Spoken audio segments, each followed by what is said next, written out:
Hi hello welcome to written code. இந்த வீடியோவில் நம்ம ஃபண்டமெண்டல்ஸ் ஆஃப் ப்ரோக்ராமிங் பற்றி தான் பார்க்க போகிறோம். வாங்க வீடியோக்குள்ள போகலாம். What is a program? ப்ரோக்ராம்னா என்ன? கம்ப்யூட்டர் வந்து ஒரு முட்டாள்தனமான ஒரு மிஷின். அதாவது அதனால நிறைய வேலை செய்ய முடியும். ஒரு ஹியூமன் ஒரு நாளைக்கு செய்கிற வேலையை விட அதனால பல்லாயிரம் மடங்கு உங்களுக்கு ஃபாஸ்ட்டாக அக்யூரேட்டாக ஒரு வேலையை செஞ்சு முடிக்க முடியும்.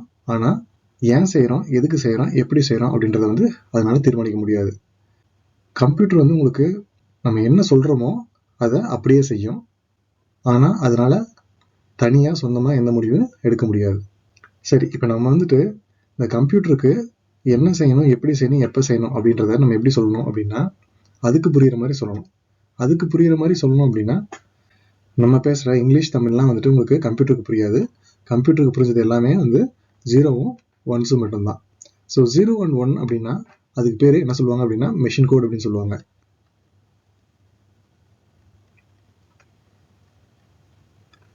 மிஷின் கோட் அப்படின்னு சொல்லுவாங்க, இல்லைன்னா மெஷின் லாங்குவேஜ் அப்படின்னு சொல்லுவாங்க.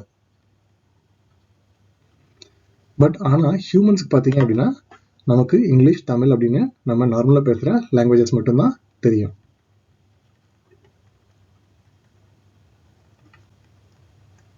ஆனால் இந்த மாதிரி நார்மல் லாங்குவேஜஸை வந்து கம்ப்யூட்டர்னால கண்டிப்பாக புரிஞ்சுக்க முடியாது. ஸோ இதை ஓவர் கம் பண்ணுறதுக்கு தான் நம்ம வந்து ப்ரோக்ராம் பண்ணுறோம். ஆனால் பார்த்தீங்க அப்படின்னா ப்ரோக்ராமும் வந்து உங்களுக்கு இங்கிலீஷில் தான் இருக்கும். நீங்கள் எந்த ப்ரோக்ராமிங் லாங்குவேஜ் எடுத்து நீங்கள் கோட் பண்ண ட்ரை பண்ணிங்கனாலும் அது வந்து உங்களோட நார்மல் இங்கிலீஷில் தான் இருக்கும். பட் ஆனால் கொஞ்சம் டிஃப்ரெண்ட்டாக இருக்கும். இப்படி நம்ம இங்கிலீஷில் எழுதுகிற ப்ரோக்ராம் எப்படி வந்து கம்ப்யூட்டருக்கு மிஷின் கோடாக போகுது அப்படின்னா நம்ம இங்கிலீஷில் எழுதுகிறோம். எல்லா கம்ப்யூட்டர்லையும் நீங்கள் எந்த ப்ரோக்ராமிங் லாங்குவேஜ் எடுத்து எந்த ப்ரோக்ராம் எழுதினாலும் அதில் ஒரு ஸ்பெஷல் சாஃப்ட்வேர் இருக்கும்.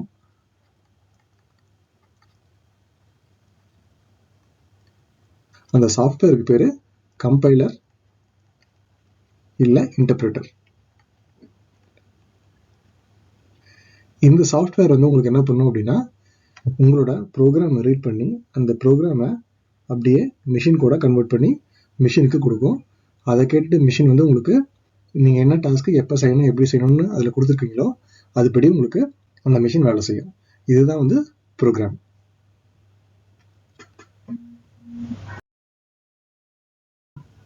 ப்ரோக்ராமிங் லாங்குவேஜஸ், அதாவது ஹியூமன்ஸ் பார்த்தீங்க அப்படின்னா வந்துட்டு ஒவ்வொரு ஏரியாவுக்கு ஏற்ற மாதிரி ஒவ்வொரு லாங்குவேஜ் பேசுவாங்க. இப்போ பார்த்தீங்கன்னா நம்ம வந்து தமிழ் பேசுகிறோம். அதே மாதிரி இப்போ நீங்கள் நார்த் இந்தியா போனீங்க அப்படின்னா உங்களுக்கு வந்துட்டு ஹிந்தி பேசுகிறாங்க. அதே மாதிரி ஒவ்வொரு ஸ்டேட்லேயும் ஒவ்வொரு ரீஜன்லேயும் வந்து உங்களுக்கு வெவ்வேறு லாங்குவேஜஸ் பேசுவாங்க. அதே மாதிரி வேறு கண்ட்ரிக்கு போனீங்க அப்படின்னா அவங்க அந்த கண்ட்ரியோட லாங்குவேஜ் பேசுவாங்க. அதே மாதிரி உங்களுக்கு கம்ப்யூட்டர் ப்ரோக்ராமிங் அப்படின்னு எடுத்துக்கிட்டீங்க அப்படின்னா உங்களுக்கு நிறைய லாங்குவேஜஸ் இருக்குது. பட் ஆனால் இந்த அத்தனை லாங்குவேஜுக்கான பர்பஸும் ஒரே பர்பஸா அப்படின்னா இல்லை, அது கிடையாது. என்ன சொல்ல வரேன் அப்படின்னா நீங்கள் வெப் ப்ரோக்ராமிங் அப்படின்னு எடுத்துக்கிட்டீங்க அப்படின்னா உங்களுக்கு வந்துட்டு HTML, CSS, JavaScript, PHP இதெல்லாம் ரொம்ப வைடாக யூஸ் பண்ணுவாங்க, ரொம்ப அதிகமாக யூஸ் பண்ணுவாங்க. ஸோ நீங்கள் பார்க்குற மோஸ்ட் ஆஃப் த வெப் பேஜஸில் வந்து உங்களுக்கு PHP, JavaScript, HTML, CSS ஏதாவது ஒன்று எப்படியாவது இருக்கும். இந்த ப்ரோக்ராமிங் லாங்குவேஜஸ் எல்லாம் உங்களுக்கு மோஸ்ட்லி வெப் டெவலப்மெண்ட்டுக்காகவே கிரியேட் பண்ணப்பட்ட ப்ரோக்ராமிங் லாங்குவேஜஸ். இதுக்காக மற்ற ப்ரோக்ராமிங் லாங்குவேஜில் வெப் டெவலப்மெண்ட் பண்ண முடியாது அப்படின்னா அப்படி கிடையாது. வெப் டெவலப்மெண்ட் நீங்கள் மற்ற ப்ரோக்ராமிங் லாங்குவேஜஸ்லையும் பண்ணலாம். பட் ஆனால் இதில் பண்ணுறப்ப உங்களுக்கு வந்துட்டு கொஞ்சம் ஈஸியாக இருக்கும், ஃபாஸ்ட்டாக இருக்கும். அதே மாதிரி உங்களுக்கு ஜாவா பார்த்தீங்க அப்படின்னா உங்களுக்கு வந்துட்டு என்டர்பிரைஸ் கிரேட் பெரிய அப்ளிகேஷன்ஸ்லாம் இருக்குது. அந்த மாதிரி அப்ளிகேஷன்ஸ் எல்லாம் நீங்கள் வந்துட்டு பார்க்குறீங்க அப்படின்னா அதெல்லாம் வந்து மோஸ்ட்லி உங்களுக்கு ஜாவாவில் பண்ணியிருப்பாங்க. உங்களுக்கு செக்யூரிட்டி அதிகமாக இருக்கணும் அப்படின்னா மோஸ்ட்லி ஜாவாவில் பண்ணியிருந்திருப்பாங்க. அதே மாதிரி உங்களுக்கு C++ இந்த மாதிரி ப்ரோக்ராமிங் லாங்குவேஜ்லாம் பார்த்தீங்க அப்படின்னா உங்களுக்கு வந்துட்டு எம்பெடட் ப்ரோக்ராமிங்னு சொல்லுவாங்க. எம்பெடட் ப்ரோக்ராமிங் அப்படின்னா உங்களுக்கு வந்துட்டு பெரிய பெரிய மிஷினரிஸில் அந்த மிஷின் கூட இன்ட்ராக்ட் பண்ணுற அந்த மாதிரி எம்பெடட் ப்ரோக்ராமிங்கில் வந்து உங்களுக்கு C++லாம் யூஸ் பண்ணியிருப்பாங்க.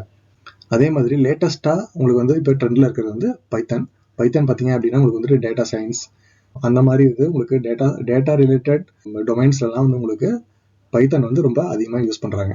ஸோ நீங்கள் ஒரு ப்ரோக்ராமராக மாறுறீங்க அப்படின்னா நீங்கள் என்ன டொமைனில் என்ன பர்பஸ்க்காக ஒரு ப்ரோக்ராம் வேணும்னு எதிர்பார்க்குறீங்களோ அந்த டொமைன் அந்த பர்பஸில் எது ஃபேமஸாக எது ரொம்ப ஈஸியாக உங்களால் ப்ரோக்ராம் பண்ண முடியுமோ அந்த ப்ரோக்ராம் எடுத்தால் நீங்கள் டெவலப் பண்ணுவீங்க, ஒரு சாஃப்ட்வேர் டெவலப் பண்ணுவீங்க.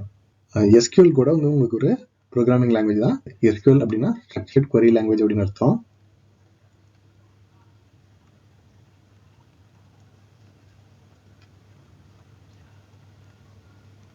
ஸோ எஸ்கியூஎல் எதுக்கு யூஸ் பண்ணுறோம் அப்படின்னா, நம்ம வந்துட்டு ஒரு டேட்டா பேஸில் டேட்டாவை ஸ்ட்ரக்சர்டாக டேபிள் ஃபார்மேட்டில் ஸ்டோர் பண்ணி ரிட்ரீவ் பண்ணுறதுக்கு நம்ம ப்ரைமரியாக யூஸ் பண்ணுறது வந்து எஸ்கியூஎல். ஸோ இது எல்லாமே வந்து ப்ரோக்ராமிங் லாங்குவேஜஸ் தான். ஆனால் ஒவ்வொரு ப்ரோக்ராமிங் லாங்குவேஜுக்கும் ஒரு ஸ்பெசிஃபிக் பர்பஸ் இருக்குது.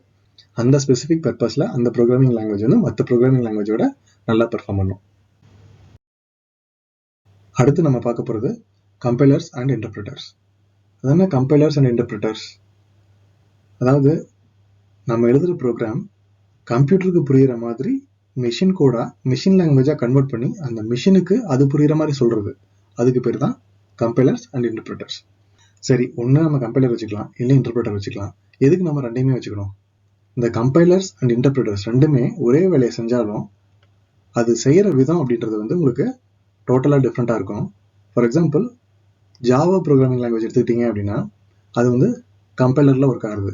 ஜாவாவை பொறுத்த வரைக்கும் நீங்கள் ஜாவாவில் ஒரு கோட் எழுதுவீங்க, எழுதி முடிச்சதுக்கப்புறம் அந்த ப்ரோக்ராமை கம்பைலரில் வச்சு ரன் பண்ணுவீங்க.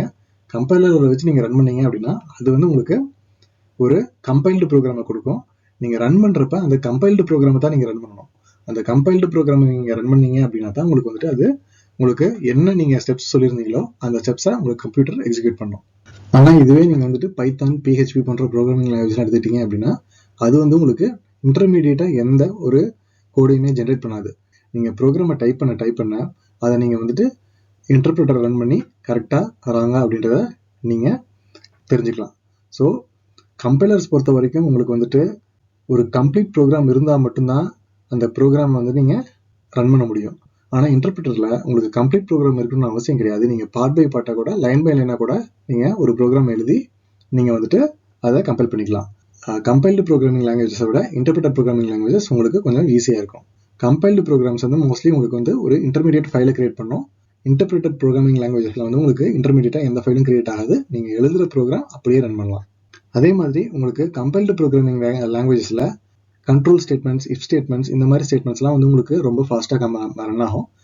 ஜென்ரலாகவே கம்பைல்டு ப்ரோக்ராம்ஸ் வந்து உங்களுக்கு கம்பேரிங் டு இன்டர்பிரிட்டர் ப்ரோக்ராம்ஸ் கொஞ்சம் ஃபாஸ்ட்டாகவே இருக்கும். அதுக்கு காரணம் என்ன அப்படின்னா, இன்டர்பிரிட்டர்ஸ் வந்து உங்களுக்கு லைன் பை லைனாக வந்து உங்களுக்கு அந்த ப்ரோக்ராமை ரீட் பண்ணி அந்த ப்ரோக்ராமை கன்வெர்ட் பண்ணி ஒவ்வொரு லைனுக்கான மெஷின் கோடையும் ஜென்ரேட் பண்ணி உங்களுக்கு கம்ப்யூட்டருக்கு இன்ஸ்ட்ரக்ஷன் பாஸ் பண்ணணும். ஆனால் கம்பைல்டு ப்ரோக்ராம்ஸ் அப்படி கிடையாது. அது வந்து ஆல்ரெடி ஒரு தடவை நீங்கள் கம்பைல் பண்ணிட்டீங்க அப்படின்னா அது ஆட்டோமேட்டிக்காக மிஷின் கோடாக உங்களுக்கு ஜென்ரேட் பண்ணி கொடுத்துரும். அந்த மிஷின் கோட் ஜென்ரேட் பண்ணாதனால டைரெக்டாக அந்த கம்ப்யூட்டர் வந்து உங்களுக்கு அந்த மிஷின் கோடை ரீட் பண்ணி ரன் ஆகிறதுனால உங்களுக்கு வந்துட்டு அது கொஞ்சம் ஃபாஸ்ட்டாக இருக்கும். கம்பைலர்ஸ் வந்து உங்களுக்கு இன்டர்மீடியட் ஃபைல்ஸை கிரியேட் பண்ணுறதுனால உங்களுக்கு வந்துட்டு மெமரி வந்து கொஞ்சம் அதிகமாக தேவைப்படும். ஆனால் இன்டர்பிரிட்டர் யூஸ் பண்ணுறப்ப உங்களுக்கு வந்துட்டு அந்த தேவை இருக்காது. ஸோ கம்பைல்டு ப்ரோக்ராம்ஸை பொறுத்த வரைக்கும் நீங்கள் அந்த ப்ரோக்ராமை ஒவ்வொரு தடவையும் கம்பைல் பண்ண தேவையில்லை. ஒரு தடவை கம்பைல் பண்ணி முடிச்சதுக்கப்புறம் அந்த கம்பைல் பண்ணி உங்களுக்கு கிடைச்ச அவுட்புட்டை நீங்கள் எக்ஸிக்யூட் பண்ணால் மட்டும் போதும்.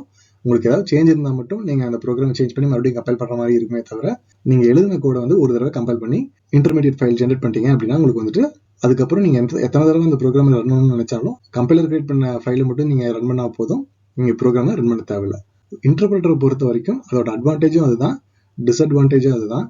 ஏன் அப்படின்னா இன்டர்பிரிட்டர் வந்து உங்களுக்கு எந்த ஒரு இன்டர்மீடியட் கோடும் ஜென்ரேட் பண்ணாது. அதனால வந்து உங்களுக்கு நீங்கள் எழுதுகிற ப்ரோக்ராமை அப்படியே ரன் பண்ணலாம். அதே சமயத்தில் உங்களுக்கு வந்துட்டு நீங்கள் ஒரு 10 லைன் கோட் அடிக்கிறீங்க அப்படின்னா அதை இன்டர்பிரிட் பண்ணி ரீட் பண்ணி மெஷின் கோடாக கன்வெர்ட் பண்ணி உங்களுக்கு கம்ப்யூட்டருக்கு இன்ஸ்ட்ரக்ஷன் கொடுக்கறது வந்து ரொம்ப ஈஸி, ஃபாஸ்ட்டாக பண்ணிடும். ஆனால் இதுவே நீங்கள் thousands of lines of code நீங்கள் அடிக்கிறீங்க அப்படின்னா இன்டர்பிரிட்டர் ப்ரோக்ராமிங் லாங்குவேஜஸ் வந்து உங்களுக்கு ரிலேட்டிவ்லி ஸ்லோவாக இருக்கும் கம்பைல்டு ப்ரோக்ராமிங் லாங்குவேஜஸை விட. ஃபார் எக்ஸாம்பிள், சி ப்ரோக்ராமிங்கில் நீங்கள் ஒரு கோடு எழுதுறீங்க அப்படின்னா அந்த கோடை நீங்கள் கம்பைல் பண்ணிவிட்டு அதை ரன் பண்ணீங்க அப்படின்னா உங்களுக்கு அது ரொம்பவே ஃபாஸ்ட்டாக இருக்கும். ஆனால் இதுவே பைத்தானில் அதே லாஜிக்கை நீங்கள் இம்ப்ளிமெண்ட் பண்ணி அதை ரன் பண்ணீங்க அப்படின்னா ரிலேட்டிவ்லி உங்களுக்கு வந்து ஸ்லோவாக தான் இருக்கும். அதே மாதிரி கம்பைலர்ஸில் என்ன பிரச்சனை அப்படின்னா, நீங்கள் உங்களோட ப்ரோக்ராமில் ஏதாவது எரர் இருக்குது அப்படின்னா அது டோட்டலாக மொத்த ப்ரோக்ராமையும் செக் பண்ணிவிட்டு அதுக்கப்புறம் தான் வந்து உங்களுக்கு என்ன எரர்னு காமிக்கும். ஆனால் இன்டர்பிரிட்டர்ஸ் வந்து உங்களுக்கு லைன் பை லைன் இன்டர்பிரிட் பண்ணுறதுனால ஃபஸ்ட்டு எந்த இடத்துல உங்களுக்கு எரர் அடிக்குதோ அந்த இடத்துல உங்களுக்கு டக்குன்னு காமிச்சிடும். அதை நீங்கள் டைரெக்டாக போயிட்டு நீங்கள் உங்களோட எரரை சரி பண்ணிக்கலாம். ஆனால் கம்பைலர்ஸில் நீங்கள் ஒவ்வொரு தடவை ஏதாவது எரர் நீங்கள் கண்டுபிடிக்கிறீங்க அப்படின்னா அந்த இடத்துல நீங்கள் வந்து மறுபடியும் உங்களோட கோடை கரெக்ட் பண்ணிவிட்டு அதை மறுபடியும் கம்பைல் பண்ணி உங்களுக்கு மறுபடியும் நீங்கள் கோட் ஜென்ரேட் பண்ணுற மாதிரி இருக்கும். ஸோ இந்த இடத்துல பார்த்தீங்க அப்படின்னா உங்களுக்கு வந்து இன்டர்பிரிட்டர்ஸ் வந்து உங்களுக்கு ரொம்ப அட்வான்டேஜஸாக இருக்க மாதிரி தெரியுது. பட் ஆனால் அப்படி கிடையாது. நீங்கள் ஒரு ப்ரோக்ராமிங் லாங்குவேஜ் சூஸ் பண்ணுறீங்க அப்படின்னா அதை வந்து நீங்கள் என்ன ஒர்க் பண்ண போறீங்களோ அதை பேஸ் பண்ணி தான் நீங்கள் சூஸ் பண்ண போறீங்க. ஸோ ஒவ்வொரு ப்ரோக்ராமிங் லாங்குவேஜுக்கும் ஒரு பர்பஸ் இருக்குது. ஃபார் எக்ஸாம்பிள் பைத்தான் அப்படின்னு எடுத்துக்கிட்டிங்கன்னா machine learning, data science, AI இந்த மாதிரி ஃபீல்டில் வந்து உங்களுக்கு மற்ற ப்ரோக்ராமிங் லாங்குவேஜஸை விட பைத்தானை ரொம்ப வைடாக யூஸ் பண்ணுறாங்க. அதுக்கான லைப்ரரிஸும் அதிகமாக இருக்குது. ஸோ அதனால் அந்த இடத்துல உங்களுக்கு பைத்தான் ரொம்ப பெட்டராக இருக்கும். அதே சமயத்தில் நீங்கள் ஒரு எம்பெடட் ப்ரோக்ராமிங் பண்ணுறீங்க, இல்லை நீங்கள் வந்துட்டு ஒரு நெட் பேங்கிங் மாதிரி ஒரு சிஸ்டம் டெவலப் பண்ணுறீங்க அப்படின்னா அந்த மாதிரி இடத்துல பைத்தானை கம்பேர் பண்ணுறப்ப உங்களுக்கு ஜாவா பெட்டராக இருக்கும். பைத்தானை காட்டிலுமே உங்களுக்கு வந்துட்டு ஜாவா அந்த இடத்துல உங்களுக்கு நல்லா பெர்ஃபார்ம் பண்ணும். ஸோ இந்த மாதிரி ஒவ்வொரு யூஸ் கேஸுக்கும் ஒவ்வொரு ப்ரோக்ராமிங் லாங்குவேஜ் நல்லா சூட் ஆகும்.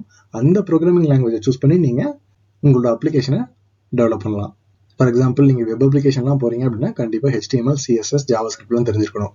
சிச்சுவேஷனுக்கும் ஒவ்வொரு யூஸ் கேஸ்க்கும் ஒரு ப்ரோக்ராமிங் லாங்குவேஜ் இருக்குது. ஆனால் அந்த ப்ரோக்ராமிங் லாங்குவேஜ் கம்பைல்டாகவும் இருக்கலாம், இன்டர்பிரட்டடாகவும் இருக்கலாம். இப்போ வந்துட்டு உங்களுக்கு ப்ரோக்ராமிங்கில் நீங்கள் தெரிஞ்சுக்க வேண்டிய பேசிக் கான்செப்ட்ஸை பற்றி பார்க்க போகிறோம். ப்ரோக்ராமிங்கில் நீங்கள் தெரிஞ்சுக்க வேண்டிய ஒரு இம்பார்ட்டன்ட் கான்செப்ட் அப்படின்னா அது வேரியபிள்ஸ். ஸோ வேரியபிள்ஸ் அப்படின்றது உங்களுக்கு ஜென்ரலாக தெரிஞ்சிருக்கும். என்ன அப்படின்னா நீங்கள் ஒரு வேல்யூவை ஒரு ப்ரோக்ராமில் ஸ்டோர் பண்ணணும் அப்படின்னா அதுக்கு வந்து நம்ம வேரியபிள்ஸ் யூஸ் பண்ணுவோம். நீங்கள் எழுதுகிற ஒரு ப்ரோக்ராமில் உங்களுக்கு வந்துட்டு ஒரு நேம் சேவ் பண்ணணும். எக்ஸாம்பிளுக்காக நான் ஒரு வேரியபிள் எடுத்துக்கிறேன். அந்த வேரியபிளோட நேம் வந்து நான் VAR அப்படின்னு வச்சுக்கிறேன். ஸோ இந்த இடத்துல வந்து இந்த வேரியபிளுக்கு நான் ஒரு வேல்யூ, இந்த வேரியபிளில் நான் ஒரு வேல்யூ சேவ் பண்ணுறேன். ஃபார் எக்ஸாம்பிள் விஜய் அப்படின்ற ஒரு நேம் வந்து இந்த வேரியபிளில் நான் சேவ் பண்ணுறேன். உங்களுக்கு ப்ரோக்ராமிங் பேக்ரவுண்ட் தெரிஞ்சிருந்தது அப்படின்னா இது எப்படி ஒர்க் ஆகுது அப்படின்றது உங்களுக்கு தெரியும். இந்த வேரியபிள் தான் வந்து உங்களுக்கு இந்த வேல்யூவை ஸ்டோர் பண்ணி வச்சிருக்கு அப்படின்னு நினைப்பாங்க. அது ரொம்ப தப்பு.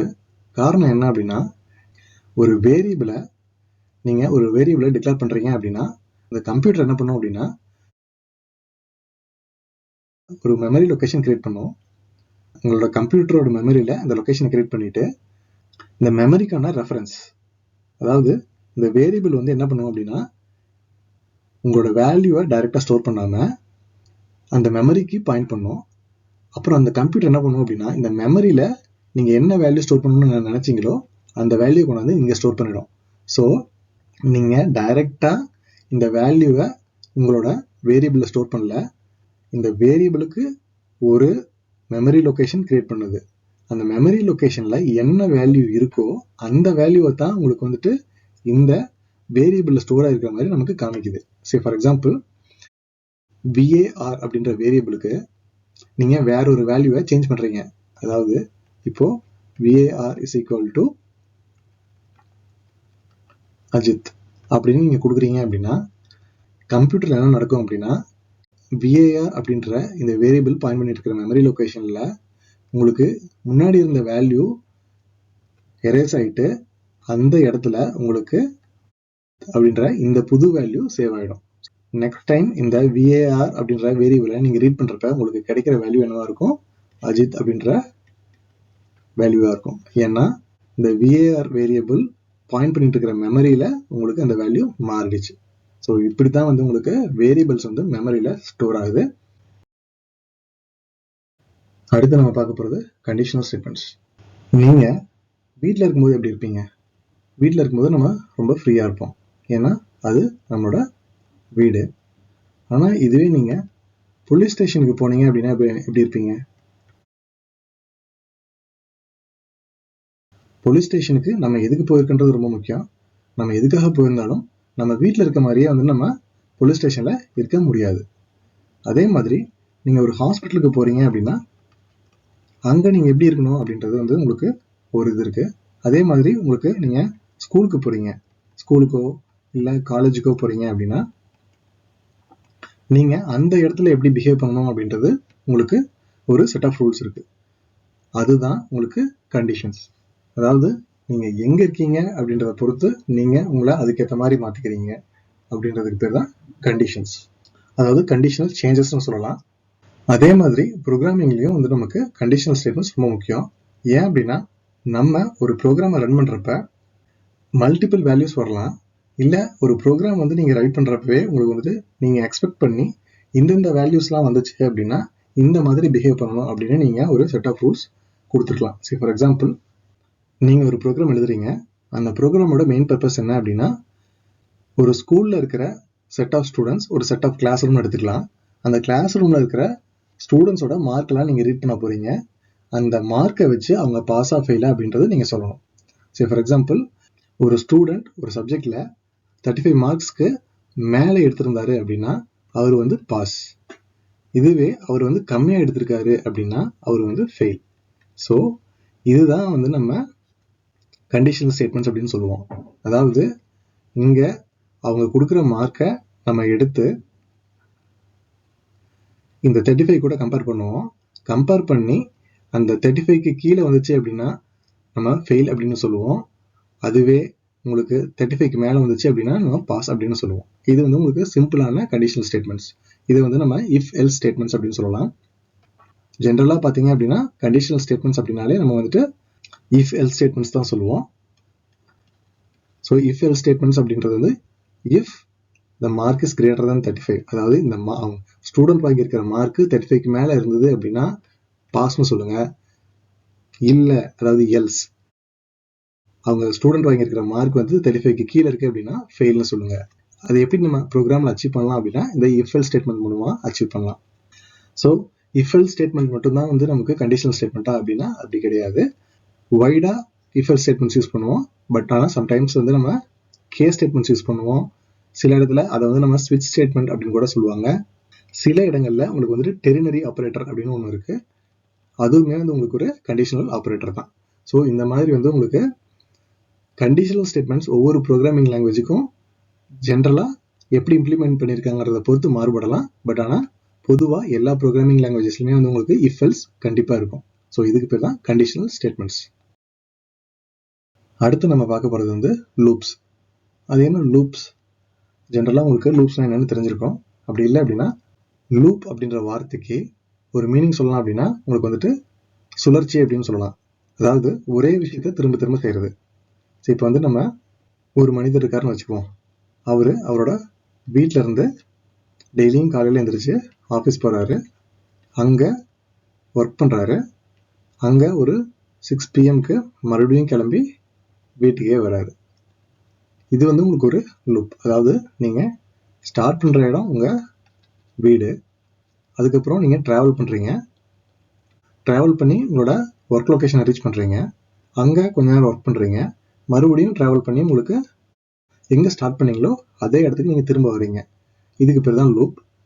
சரி, இந்த லூப் வந்து நமக்கு ப்ரோக்ராமிங் லாங்குவேஜஸில் எப்படி யூஸ் ஆகுது அப்படின்னா, சில நேரங்களில் நம்ம வந்து ஒரு விஷயத்தை திரும்ப திரும்ப செய்ய வேண்டியதாக இருக்கும். அந்த மாதிரி சமயத்தில் நம்ம இந்த மாதிரி லூப்ஸை யூஸ் பண்ணுவோம்.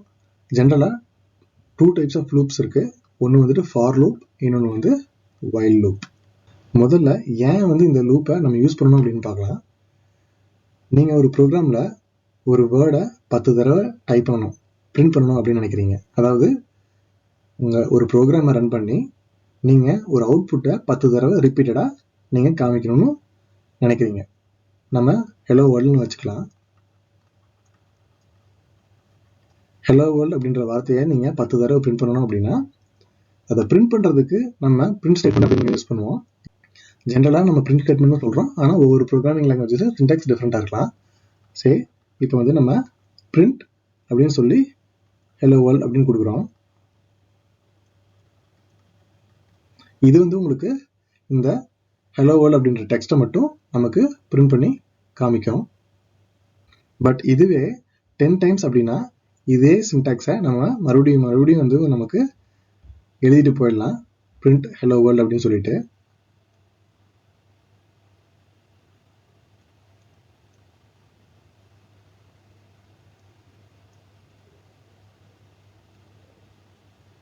பட் ஆனால் ஒரு 10 டைம்ஸ் அப்படி நம்ம இதே விஷயத்தை திரும்ப திரும்ப காப்பி பண்ணி பேஸ்ட் பண்ணுறது ஓகே.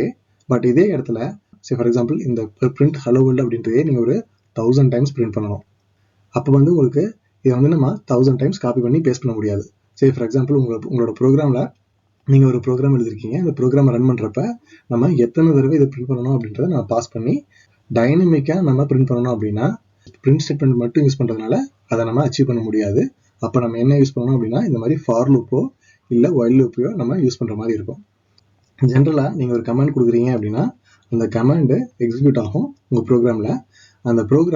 அந்த கமாண்ட் எக்ஸிக்யூட் ஆகி முடிச்சதுக்கப்புறம் உங்களோட ப்ரோக்ராம் என்ன பண்ணுன்னா உங்களோட அடுத்த கமாண்டுக்கு வந்து உங்களோட ப்ரோக்ராமை மூவ் பண்ணணும். அதாவது இந்த ப்ரோக்ராம் எக்ஸிக்யூட் பண்ணி முடிச்சதுக்கப்புறம் அதுக்கு அடுத்த லைனில் என்ன கமாண்ட் கொடுத்துருக்கீங்களோ அந்த கமாண்டுக்கு உங்களோட ப்ரோக்ராம் மூவ் ஆகிடும். பட் ஆனால் இந்த மாதிரி ஃபார் லூப்லாம் என்ன ஆகும் அப்படின்னா, நீங்கள் ஒரு செட் ஆஃப் கமாண்ட்ஸ் கொடுத்துருப்பீங்க. அந்த செட் ஆஃப் கமாண்ட்ஸில் எக்ஸிக்யூட் ஆகி முடிச்சதுக்கப்புறம் மறுபடியும் என்ன ஆகும், இந்த ஃபார் லூப்பு நீங்கள் வந்துட்டு எங்கே ஸ்டார்ட் ஆச்சோ அதே இடத்துக்கு வந்துடும். அப்போ இந்த ஃபார் லூப் எப்போ எக்ஸிட் ஆகும் அப்படின்னு கேட்டிங்கன்னா, அதுக்குன்னு நீங்கள் ஒரு தனியாக ஒரு கண்டிஷன் எழுதி வச்சுருக்கணும். அந்த கண்டிஷன் மீட் ஆன அப்புறம் அது என்ன ஆகும், உங்களுக்கு இந்த ஃபார் லூப்லேருந்து பிரேக் ஆகும். ஸோ அதுக்கப்புறம் தான் உங்களுக்கு இந்த கமாண்ட் வந்து பிரேக் ஆகி அடுத்த கமாண்டுக்கு போகும். இந்த பிரேக் ஸ்டேட்மெண்ட் எப்போ வந்து எக்ஸிக்யூட் ஆகுதோ அது வரைக்கும் இது வந்து உங்களுக்கு இந்த ஃபார் லூப் வந்து ஓடிக்கிட்டே இருக்கும். இந்த சாம்பிள் ப்ரோக்ராமில் 1000 கொடுத்தீங்கன்னா இந்த ஃபார் லூப் வந்து 1000 டைம்ஸ் உங்களுக்கு இந்த பிரிண்ட் ஸ்டேட்மெண்ட் ரன் பண்ணும். உங்களோட ப்ரோக்ராமுக்கு 10,000 அப்படின்னு கொடுத்தீங்கன்னா 10,000 டைம்ஸ் இந்த ஃபார் லூப்பை ரன் பண்ணி இந்த பிரிண்ட் ஸ்டேட்மெண்ட்டை உங்களுக்கு பிரிண்ட் பண்ண வைக்கும். இதுதான் ஃபார் லூப். இது ஃபார் லூப்புக்கு மட்டும் இல்லை, எந்த லூப்பாக இருந்தாலும் இப்படி தான் உங்களுக்கு ஜென்ரலாக ஒர்க் ஆகும். ஆனால் அது இம்ப்ளிமெண்ட் பண்ணியிருக்கிற சின்டாக்ஸ் மட்டும் கொஞ்சம் டிஃப்ரெண்ட்டாக இருக்கும். ஃபார் லூப்புக்கும் வைல் லூப்புக்கும் உங்களுக்கு சின்டாக்ஸ் மட்டும் டிஃப்ரெண்ட்டாக இருக்கும். இந்த ஃபார் லூப்னா என்ன, வைல் லூப்புக்கான டிஃபரன்ஸ் வந்து நீங்கள் ஒரு ப்ரோக்ராமிங் கற்றுக்கிறப்ப உங்களுக்கு டீட்டெயிலாக நம்ம பார்க்கலாம். அடுத்து நம்ம பார்க்க போகிறது அரேஸ். அரேஸ் அப்படின்னா உங்கள் ஒரு ப்ரோக்ராமில் ஒரு செட் ஆஃப் நம்பர்ஸோ இல்லை வேல்யூஸையோ நீங்கள் நிறைய வேரியபிள்ஸ் யூஸ் பண்ணி ஸ்டோர் பண்ணுறதுக்கு பதிலாக ஒரே வேரியபிளில் அதை ஒரு வரிசையாக சேவ் பண்ணி அதை அதே வரிசையில் ஆக்சஸ் பண்ணுறதுக்கு பேர் தான் வந்து உங்களுக்கு அரேஸ் அப்படின்னு சொல்கிறோம். நம்ம இதுக்கு முன்னாடி வேரியபிள்ஸ் பற்றி பார்த்தோம். வேரியபிள்ஸ் எப்படி ஒர்க் ஆகுது அப்படின்னா, நீங்கள் வேரியபிள்னு சொல்லி ஒரு வேல்யூவை உங்கள் ப்ரோக்ராமில் சேவ் பண்ணுறீங்க அப்படின்னா கம்ப்யூட்டர் என்ன பண்ணும், அந்த வேரியபிளுக்கு ஒரு மெமரி அலோகேட் பண்ணும். அந்த மெமரியில் இந்த வேல்யூவை ஸ்டோர் பண்ணும். நீங்கள் எப்பப்பெல்லாம் இந்த வேரியபிளை கால் பண்ணுறீங்களோ அப்போ வந்து இந்த மெமரியை ஆக்சஸ் பண்ணி அந்த வேல்யூவை எடுத்துகிட்டு வந்து உங்களுக்கு ரிட்டர்ன் பண்ணி உங்களுக்கு அந்த வேல்யூவை உங்களுக்கு கொடுக்கும். இப்படி தான் உங்களுக்கு வந்து வேரியபிள்ஸ் ஒர்க் ஆகுது. ஆனால் இதுவே நீங்கள் ஒரு அரேஸ் டிக்ளேர் பண்ணுறீங்க, யூஸ் பண்ணுறீங்க அப்படின்னா என்ன பண்ணும் கம்ப்யூட்டர் அப்படின்னா, உங்களுக்கு ஒரு பிளாக்குக்கு பதிலாக வரிசையாக நீங்கள் எத்தனை வேல்யூ ஸ்டோர் பண்ண போகிறீங்களோ அத்தனை வேல்யூஸ்க்கான மெமரி பிளாக்ஸை உங்களுக்கு அலோகேட் பண்ணும். இப்போ இந்த இடத்துல வந்து நான் A to Z எனக்கு வந்து வேணும், சேவ் பண்ணணும் அப்படின்னா அதுக்கு 26 மெமரி பிளாக்ஸை அலோகேட் பண்ணி நமக்கு வந்துட்டு நம்மளோட அரேவுக்கு கொடுத்துரும். ஸோ இந்த இடத்துல வந்து நமக்கு இந்த மெமரி பிளாக்ஸில் வந்து ABC, ஸோ 26 மெமரி பிளாக்ஸை அலோகேட் பண்ணி அந்த மெமரி பிளாக்ஸ்குள்ளே நம்ம என்ன வேல்யூ ஸ்டோர் பண்ண சொல்கிறோமோ இந்த ஆல்ஃபபெட்டிக்கல் வேல்யூஸை ஸ்டோர் பண்ணிவிட்டு அதுக்கு நம்ம ஆல்ஃபபெட்ஸ் அப்படிங்கிற அரே வந்து உங்களுக்கு இந்த மெமரியை ரெஃபர் பண்ணோம். 26 வேரியபிள்ஸை வச்சு நம்ம A to Z சேவ் பண்ணுறதுக்கு பதிலாக இந்த இடத்துல நமக்கு என்ன இருக்குது, டைரெக்டாக ஒரே வேரியபிள் தான், அதாவது அரே வேரியபிள் தான். அந்த அரே வேரியபிள் ஒரு 26 மெமரி பிளாக்ஸை போய் பாயிண்ட் பண்ணுது. சரி, 26 மெமரி பிளாக்ஸை பாயிண்ட் பண்ணுது. ஆனால் இப்போ எனக்கு வந்துட்டு எல்லாமே தேவையில்லை, இந்த அரேயில் இருக்கிற ஒரு வேல்யூ மட்டும் போதும் அப்படின்னா அதை நான் எப்படி ரிட்ரீவ் பண்ணுறது? நீங்கள் இதுவே ஒரு நார்மல் வேரியபிளாக இருந்தால் 26 வேரியபிளில் உங்களுக்கு எந்த வேல்யூ வேணுமோ அந்த வேல்யூக்கான வேரியபிளை நீங்கள் மெமரியில் வச்சுருந்து அதை நீங்கள் கரெக்டாக யூஸ் பண்ணணும். ஆனால் இங்கே என்ன பண்ணலாம் அப்படின்னா, அரேஸ் அப்படின்னு எடுத்துட்டிங்கனாலே உங்களுக்கு ஜென்ரலாக அரேஸ்க்கு வந்து இண்டெக்ஸ் அப்படின்னு ஒன்று இருக்குது. A to Z அப்படின்றது நம்ம ஈஸியாக எல்லாத்துக்கும் தெரிஞ்சதுனால நம்ம சொல்லிடலாம். ஆனால் இதுவே வந்து நீங்கள் ஒரு நேம்ஸோ ஒரு 100 நேம்ஸோ இல்லை 100 நம்பர்ஸோ ஸ்டோர் பண்ணுறீங்க ஒரு அரேல அப்படின்னா அத்தனையும் நம்ம ஞாபகம் வச்சுக்க முடியாது. ஸோ உங்களுக்கு எந்த வேல்யூ வேணுங்கிறத நீங்கள் எப்படி சொல்லலாம் அப்படின்னா கம்ப்யூட்டருக்கு இந்த இண்டெக்ஸ் வழியாக சொல்லலாம். ஸோ எல்லா அரேஸ்க்குமே ஜென்ரலாக இந்த இண்டெக்ஸ் அப்படிங்கிறது வந்து 0ல் ஸ்டார்ட் ஆகும். 0லேருந்து அப்படியே ஒவ்வொன்றா இன்க்ரிமெண்ட் பண்ணிகிட்டே போகலாம். அடுத்து இருக்கிற எலமெண்ட்டுக்கு 1, அடுத்து இருக்கிற எலமெண்ட்டுக்கு 2, அடுத்து இருக்கிற எலமெண்ட்டுக்கு 3, அப்படியே போனால் உங்களுக்கு வந்துட்டு 26 கேரக்டர்ஸ் இருக்கிற ஆல்ஃபபெட்டுக்கு 25 இண்டெக்ஸ் இருக்கும். ஸோ உங்கள் ப்ரோக்ராமில் அதாவது A அப்படிங்கிறது உங்களுக்கு வேணும் அப்படின்னா நீங்கள் என்ன பண்ணணும், ஓப்பன் ப்ராக்கெட் போட்டு நீங்கள் 0 அப்படின்னு டிஃபைன் பண்ண சொன்னீங்க அப்படின்னா உங்கள் கம்ப்யூட்டருக்கு தெரியும் ஆல்ஃபபெட் அப்படின்ற அரேல நம்ம தேடுறது ஃபர்ஸ்ட் எலமெண்ட். ஸோ அது என்ன பண்ணும், உங்களுக்கு இந்த ஃபர்ஸ்ட் எலமெண்ட்டான 0, இந்த ஃபர்ஸ்ட் வேல்யூவான 0வை ரிட்டர்ன் பண்ணும். இதுவே இந்த இடத்துல நீங்கள் 25 அப்படின்னு கொடுத்தீங்க அப்படின்னா உங்களுக்கு என்ன வரும், உங்களுக்கு லாஸ்ட் எலமெண்ட்டான Z ரிட்டர்ன் பண்ணும். இதுவே நீங்கள் 3 அப்படின்னு கொடுத்தீங்க அப்படின்னா உங்களுக்கு வந்துட்டு தேர்ட் எலமெண்ட்டான டியை ரிட்டர்ன் பண்ணணும். இதுதான் உங்களுக்கு அரேஸ். ஸோ இது மாதிரி நீங்கள் 26 எலமெண்ட்ஸ்னு கிடையாது, எவ்வளவு வேணால் நீங்கள் சேவ் பண்ணிக்கலாம். அந்த நீங்கள் சேவ் பண்ணுற வேல்யூஸ் வந்து உங்களுக்கு என்ன ஆகும், ஒரு கண்டினியூஸாக இருக்கிற ஒரு மெமரியில் போயிட்டு சேவ் ஆகும். உங்களோட அரே வேரியபிள் வந்து அந்த கண்டினியூஸாக இருக்கிற மெமரியோட லொக்கேஷனுக்கு பாயிண்ட் பண்ணும். அப்படி பாயிண்ட் பண்ணிட்டு இருக்கிற உங்களோட அரேவை நீங்கள் ஒரு வேரியபிளை மட்டும் ரிட்ரைவ் பண்ணணும் அப்படின்னா அதோட இண்டெக்ஸை வச்சு நீங்கள் ஈஸியாக ரிட்ரைவ் பண்ணலாம். ஸோ இது வந்து உங்களுக்கு ப்ரோக்ராமிங்கில் ரொம்ப யூஸ்ஃபுல்லாக இருக்கும். ஏன் அப்படின்னா நீங்கள் இந்த மாதிரி நிறைய வேல்யூஸை ஸ்டோர் பண்ணுறப்ப அரேஸை யூஸ் பண்ணாமல் வெறும் வேரியபிள்ஸை மட்டும் யூஸ் பண்ணுறீங்க அப்படின்னா அது வந்து உங்களுக்கு நீங்கள் ப்ரோக்ராமிங் எழுதுறப்ப ரொம்ப கன்ஃபியூஷனை கிரியேட் பண்ணும். அது மட்டும் இல்லாமல் அரேஸ் யூஸ் பண்ணுறப்ப நீங்கள் ஒரு செட் ஆஃப் வேல்யூஸை ஈஸியாக வந்து ஒரு அரேல ஸ்டோர் பண்ணிக்கலாம். ஃபார் எக்ஸாம்பிள் காலேஜ் ஸ்டூடெண்ட்டாக இருக்கீங்க அப்படின்னா ஃபார் எக்ஸாம்பிள் கம்ப்யூட்டர் சயின்ஸ் வச்சுக்கலாம்.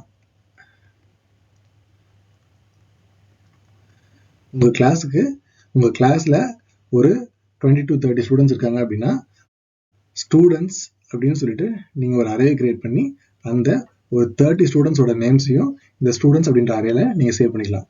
அதே மாதிரி உங்கள் கிளாஸ்க்கு வர ப்ரொஃபஸர்ஸ் அவங்களோட நேம்ஸ் எல்லாம் நீங்கள் ப்ரொஃபஸர்ஸ் அப்படின்ற ஒரு வேரியபிள் கிரியேட் பண்ணி அந்த ப்ரொஃபஸர்ஸோட நேம்ஸை இந்த ப்ரொஃபஸர்ஸ் அப்படின்ற லிஸ்ட்டில் அரேல நீங்கள் சேவ் பண்ணிட்டீங்க அப்படின்னா உங்களுக்கு உங்கள் ப்ரோக்ராமில் நீங்கள் ஆக்சஸ் பண்ணுறப்ப ரொம்பவுமே ஈஸியாக இருக்கும். ஏன்னா நீங்கள் ஸ்டூடெண்ட்ஸ் அப்படின்னு நீங்கள் அரேவை ரெஃபர் பண்ணுறீங்க அப்படின்னா ஒன்லி ஸ்டூடெண்ட்ஸ் நேம்ஸ் மட்டும் வரும். அதுவே நீங்கள் ப்ரொஃபஸர்ஸ் அப்படின்ற இந்த அரேவை நீங்கள் ரெஃபர் பண்ணுறீங்க அப்படின்னா உங்களுக்கு தேவையான இந்த ப்ரொஃபஸர்ஸோட நேம்ஸ் எல்லாம் வந்து உங்களுக்கு வரும். இது ஒரு ஜெனரல் யூஸ் கேஸ் தான். இது வந்து நீங்கள் எதுக்கு வேணால் யூஸ் பண்ணலாம். நீங்கள் இதுவே வந்து சப்ஜெக்ட் அப்படின்னு சொல்லிட்டு இன்னொரு அரேவை கிரியேட் பண்ணி இந்த சப்ஜெக்ட்ஸ் அரேல உங்களுக்கு என்னென்ன சப்ஜெக்ட்ஸ் எல்லாம் இருக்கோ அந்தந்த சப்ஜெக்ட்ஸ் எல்லாம் வந்து நீங்கள் லிஸ்ட் பண்ணிக்கலாம். உங்களுக்கு ப்ரோக்ராமுக்கு என்னென்ன தேவையோ அந்த மாதிரி வந்து நீங்கள் அரேஸை கிரியேட் பண்ணி யூஸ் பண்ணிக்கலாம். அரேஸ்ன்றது வந்து ரொம்ப யூஸ்ஃபுல்லான ஒரு டேட்டா ஸ்ட்ரக்சர்னு சொல்லலாம். அரேஸ் வந்து உங்களுக்கு ரொம்பவுமே யூஸ்ஃபுல்லாக இருக்கும். இப்போ நம்ம வந்து ஃபங்க்ஷன்ஸ் பற்றி பார்க்கலாம். ஃபங்க்ஷன்ஸ் அப்படின்றது வந்து உங்களுக்கு ஒரு ப்ரோக்ராமில் வந்து நமக்கு ஒரு 100 லைன்ஸ் ஆஃப் கோட் எழுதுகிறோம். இந்த 100 லைன்ஸ் ஆஃப் கோடு வந்து நமக்கு இன்னொரு இடத்துல இதே 100 லைன்ஸ் ஆஃப் கோடு வேணும், அதே ஃபங்க்ஷனாலிட்டி நமக்கு மறுபடியும் பண்ணணும் அப்படின்னா நம்ம என்ன பண்ணணும், இதே 100 லைன்ஸ் ஆஃப் கோடை எடுத்து மறுபடியும் இந்த இடத்துல மறுபடியும் இன்னொரு 100 லைன்ஸ் நம்ம எழுதுகிற மாதிரி இருக்கும். ஒரு இடத்துலையோ 2 இடத்துலையோ நம்ம இந்த மாதிரி கோடை ரிப்பீட் பண்ணுறது பிரச்சனை கிடையாது.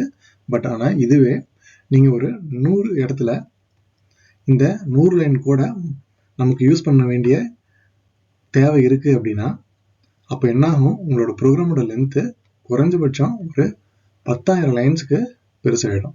ஸோ இந்த 10,000 லைன்ஸ்க்கு நம்ம கோட் அடிக்கிறப்ப என்ன ஆகும் அப்படின்னா அந்த கோடை நம்மளே பார்க்குறப்ப நம்மளாலே அதை புரிஞ்சிக்க முடியாது. அந்த மாதிரி சமயத்தில் ஒரே கோடை நம்ம மல்டிபிள் டைம்ஸ் யூஸ் பண்ணுறப்ப நமக்கு கோட் காம்ப்ளெக்சிட்டி ரொம்ப அதிகமாகிடும். இதை ரெடியூஸ் பண்ணுறதுக்கும் கோடை வந்து ரொம்ப ஆர்கனைஸ்டாக வச்சுக்கிறதுக்கும் தான் நம்ம வந்து ஃபங்க்ஷன்ஸ் யூஸ் பண்ணுறோம். இந்த மாதிரி நம்ம ஃபங்க்ஷன்ஸ் யூஸ் பண்ணுறப்ப என்ன ஆகும் அப்படின்னா ஃபங்க்ஷனுக்கு நம்ம எப்பவுமே ஒரு நேம் கொடுப்போம். அந்த நேம் கொடுத்துட்டு அந்த நேம்குள்ள அந்த 100 லைன் கோடையும் நம்ம எழுதிட்டு எங்கெங்கெல்லாம் நமக்கு இந்த ஃபங்க்ஷன் நம்ம தேவைப்படுதோ இந்த 100 லைன் கோடையும் நம்ம திரும்ப காப்பி பண்ணி பேஸ்ட் பண்ணுறதுக்கு பதிலாக நம்ம பண்ண போகிற ஒரே விஷயம் இந்த ஃபங்க்ஷனோட நேமை கால் பண்ணுறது தான். ஸோ இந்த இடத்துல நீங்கள் 100 இடத்துல இந்த 100 லைன் கோடு அடிக்கிறதுக்கு பதிலாக இந்த ஃபங்க்ஷன்ஸை நம்ம யூஸ் பண்ணுறப்ப என்ன ஆகும் அப்படின்னா நமக்கு அதே 100 லைன்ஸ் ஆஃப் கோடு வந்து மறுபடியும் எக்ஸிக்யூட் ஆகும். நமக்கு எத்தனை தடவை வேணுமோ அத்தனை தடவை யூஸ் பண்ணிக்கலாம். ஆனால் இந்த நம்பர் ஆஃப் லைன்ஸ் வந்து நம்ம மறுபடியும் ரிப்பீட் பண்ண தேவையில்லை. கோடோட காம்ப்ளெக்சிட்டியும் வந்து உங்களுக்கு ரொம்ப கம்மியாக இருக்கும். அதே சமயத்தில் கோடோட லென்த்தும் வந்து உங்களுக்கு ரொம்ப கம்மியாக இருக்கும். முன்னாடி நீங்கள் இந்த 100 லைன் கோடை 100 தடவை யூஸ் பண்ணுறப்ப உங்களுக்கு 10,000 லைன்ஸ் ஆஃப் கோட் இருந்தது. பட் ஆனால் இந்த இடத்துல உங்களுக்கு எவ்வளோ இருந்திருக்கும், வந்து மேக்ஸிமமே வந்து உங்களுக்கு ஒரு 300 லைன்ஸ் கோட் இருந்திருந்தா நமக்கு என்ன தேவையோ அதை நம்ம அச்சீவ் பண்ணிட்டு போயிடலாம். ஸோ இதுதான் வந்து உங்களுக்கு ஃபங்க்ஷன்ஸோட யூஸ் கேஸ். ஒரு செட் ஆஃப் கோட் என்ன வேலை செய்யணும்னு நமக்கு தேவையோ அதை நம்ம எழுதிட்டு ஒரு ஃபங்க்ஷனுக்குள்ளே எழுதிட்டு அந்த ஃபங்க்ஷனோட நேமை யூஸ் பண்ணி அந்த கோடை நம்ம கால் பண்ணி எங்கெங்கெல்லாம் வேணுமோ அங்கெல்லாம் யூஸ் பண்ணிக்கலாம். அதுக்கு பேர் தான் ஃபங்க்ஷன். லாஸ்ட்டாக நம்ம பார்க்க போகிறது பார்த்தீங்க அப்படின்னா எரர்ஸ். ஸோ எரர் அப்படிங்கிறது வந்து உங்களுக்கு பல விஷயங்கள்னால உங்களோட ப்ரோக்ராமில் வரலாம். நீங்கள் இப்போ தான் ப்ரோக்ராமிங் கற்றுக்கிறீங்க அப்படின்னா உங்களுக்கு வந்துட்டு கண்டிப்பாக எரர்ஸ் வரும்.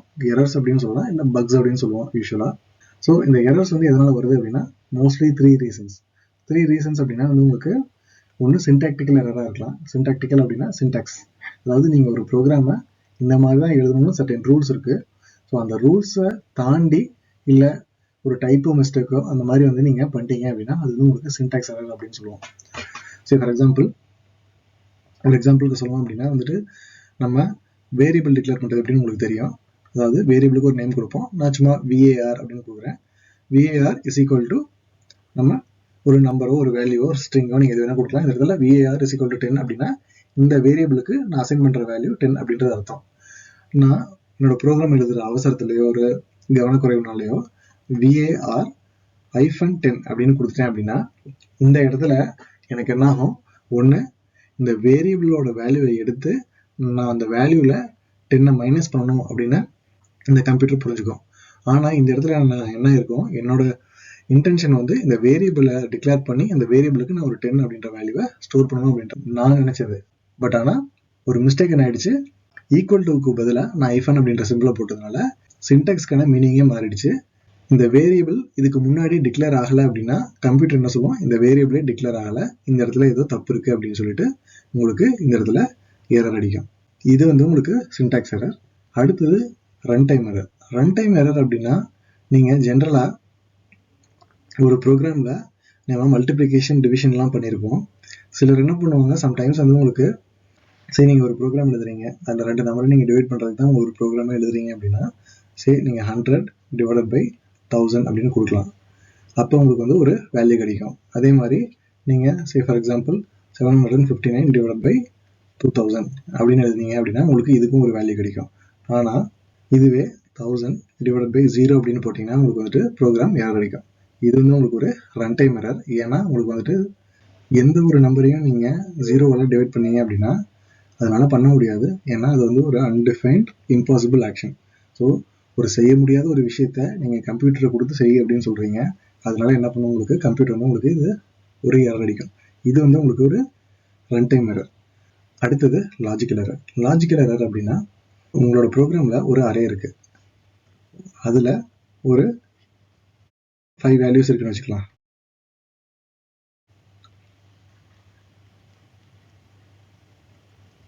இந்த 5 வேல்யூஸையும் நீங்கள் இந்த அரேஸை வச்சு யூஸ் பண்ணி நீங்கள் ரிட்ரீவ் பண்ணலாம். ஆனால் பை மிஸ்டேக் நீங்கள் என்ன பண்ணுறீங்க, இந்த அரேல 5 எலிமெண்ட்டுக்கு பதிலாக 6 எலிமெண்ட் இருக்குது அப்படின்னு சொல்லி நீங்கள் யோசிச்சுட்டு நீங்கள் உங்கள் ப்ரோக்ராம் என்ன எழுதுறீங்க, இந்த அரேவோட லாஸ்ட் எலிமெண்ட்டை ரிட்ரீவ் பண்ணுறதுக்கு நீங்கள் என்ன பண்ணுறீங்க, இந்த அரேல உங்களுக்கு இருக்கிறதே 5 எலிமெண்ட்ஸ் தான், 5 வேல்யூஸ் தான். இந்த 5th வேல்யூவை நீங்கள் ரிட்ரீவ் பண்ணுறதுக்கு அதோட இண்டெக்ஸ் வந்து 4. ஆனால் நீங்கள் பை மிஸ்டேக் என்ன பண்ணிடுறீங்க, 5ன்னு கொடுத்துட்றீங்க. இந்த இடத்துல இந்த அரேலேயே இல்லாத ஒரு எலிமெண்ட்டை நீங்கள் ரிட்ரீவ் பண்ண ட்ரை பண்ணுறீங்க. இந்த இடத்துல இதை நம்ம லாஜிக்கல் எரர்னு சொல்லலாம். இப்போ லாஜிக்கல் எரருக்கு இன்னொரு எக்ஸாம்பிள் என்ன சொல்லலாம் அப்படின்னா, நீங்கள் அடிஷன் ஒரு ஃபங்க்ஷன் எழுதிட்டு அந்த ஃபங்க்ஷனில் 2 நம்பரை ஆட் பண்ணுறதுக்கு பதிலாக நீங்கள் மைனஸ் சிம்பிளை யூஸ் பண்ணிட்டீங்க அப்படின்னா இந்த இடத்துல உங்களுக்கு என்ன ஆகும், அடிஷனுக்கு பதிலாக உங்களுக்கு சப்ட்ராக்ஷன் நடக்கும். இந்த அடிஷன் ஃபங்க்ஷன் எங்கெங்கெல்லாம் கால் பண்ணுறீங்களோ அங்கே வந்து உங்களுக்கு தப்பான வேல்யூ கொடுக்கும். ஏன்னா நீங்கள் வந்துட்டு இந்த இடத்துல ஒரு லாஜிக்கலாகவே வந்து இந்த ஒரு எரர் பண்ணியிருக்கீங்க. இந்த மைனஸ் வந்து நீங்கள் இப்போ ப்ளஸ்ன்னு மாற்றுறீங்களோ அப்போ தான் வந்து உங்களுக்கு இந்த உங்களோட எரர் கரெக்ட் ஆகும். எரர்ஸ் வந்து உங்களுக்கு இந்த மாதிரி சின்டாக்ஸ்லாம் வரலாம், ரன் டைமில் வரலாம், இல்லை லாஜிக்கலாக வரலாம். எவ்வளோ அதிகமாக ப்ரோக்ராம்ஸ் எழுதி ப்ராக்டிஸ் பண்ணுறீங்களோ அந்தளவுக்கு உங்களுக்கு ரொம்ப எரர் இல்லாமல் எப்படி ப்ரோக்ராம் பண்ணுறதுன்றதை நீங்களே தெரிஞ்சுக்கலாம். இந்த வீடியோவில் நம்ம ஃபண்டமெண்டல்ஸ் ஆஃப் ப்ரோக்ராமிங்கில் நம்ம நிறைய டாபிக்ஸ் பார்த்துருக்கோம். அதாவது ப்ரோக்ராம்னா என்ன, ப்ரோக்ராமிங் லாங்குவேஜஸ்னா என்ன, கம்பைலர்ஸ்னா என்ன, இன்டர்பிரிட்டர்ஸ்னா என்ன, வேரியபிள்ஸ், அரேஸ், ஃபங்க்ஷன்ஸ், இந்த மாதிரி எரர்ஸ். ஸோ இதெல்லாமே நம்ம பார்த்துருக்கோம். இதெல்லாமே வந்து உங்களுக்கு ஒரு ப்ரோக்ராமிங்கான பேசிக் தான். இப்போ தான் நீங்கள் வந்து ஒரு ப்ரோக்ராமிங்கை பற்றி தெரிஞ்சுக்கணும்னு ஆசைப்படுறீங்க அப்படின்னா இது வந்து உங்களுக்கு ஒரு இந்த வீடியோ ரொம்ப யூஸ்ஃபுல்லாக இருந்திருக்குன்னு நான் நினைக்கிறேன். தேங்க்யூ ஃபார் வாட்சிங் guys. It's V signing of.